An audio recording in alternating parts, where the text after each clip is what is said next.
پانی سر سے گزرے گا تو پھر کمینے سوچیں گے، پانی سر سے گزرے گا تو پھر کمینے سوچیں گے، گھر کے شیر کو مارو گے تو باہر کے کتے نوچیں گے۔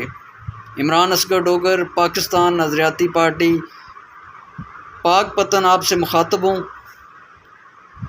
عمران خان کی گرفتاری کے بارے میں سنا، بہت افسوس ہوا، بلا وجہ اس کو گرفتار کیا گیا، اس کا کوئی قصور نہیں ہے۔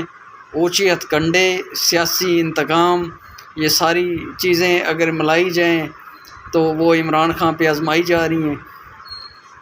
پچھلے کئی مہینوں سے وہ اس کے خلاف کوئی ثبوت نہیں لے کے آ سکے، اپنے ہوتے ہتھ کنڈے استعمال کرتے رہے لیکن وہ اس کے خلاف کوئی ثبوت نہیں لا سکے۔ پھر بھی اب اس کو گرفتار کر لیا گیا، تو اب پورے ملک کو جام کیا ہوا ان لوگوں نے۔ لے کے آؤ کوئی ثبوت اس کے خلاف، چڑھاؤ پھانسی پہ اسے، اگر کوئی آپ کے پاس ثبوت ہے انصاف کرو۔ اپنا تو باہر بیٹھا ہوا ہے بزدل، اس کو لے کے آؤ، اس کو پھانسی پہ چڑھاؤ، جس نے پچھلے 30 سالوں سے پاکستان کو لوٹا ہوا ہے۔ یہ جو بیچارہ جس نے عوام کو شعور دے دی ہے، تمہارے کتے چٹے جو کھول کے رکھ دی ہیں عوام کے سامنے، اس کو اس لیے سزائیں دے رہے ہو۔ شرم کرنی چاہیے آپ لوگوں کو۔